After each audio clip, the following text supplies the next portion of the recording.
Un village de 180 habitants qui prête ses murs à 30 artistes. Ils ont 8 heures pour peindre une toile de 8 mètres carrés. Régis a fait le déplacement depuis l'Oise pour relever ce défi. C'est le côté torcher une toile en une journée, un grand format. Je trouve ça c'est plutôt sympa. Et puis le village, et puis la préparation. La première fois que j'étais venu, j'étais étonné de la qualité des toiles. Des toiles préparées avec soin par l'association des Pucifolies, un festival conçu à la base comme un pied de nez. C'est l'idée d'un ami peintre qui est décédé, qui s'appelait Henri Burin, qui voulait faire lui un clin d'œil au salon du petit format de Truy. Donc lui, il avait la graine et nous, on avait le terreau. Et ça a super bien fonctionné. À la campagne, on a besoin aussi d'art.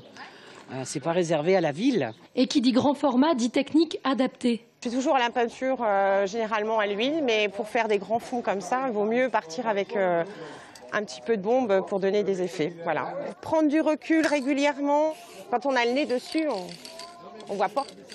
Et la pluie ajoute une contrainte supplémentaire. D'habitude, moi, je fais des grands formats tout de suite au rouleau. Je peins mes fonds, même colorés. C'est pas grave, j'aurais fait tout en bleu. Mais non, si c'est la flotte comme ça, c'est pas la peine. Ça veut dire que si je fais tout mon fond en bleu, je peux aller à la buvette, boire des cafés et ça séchera pas.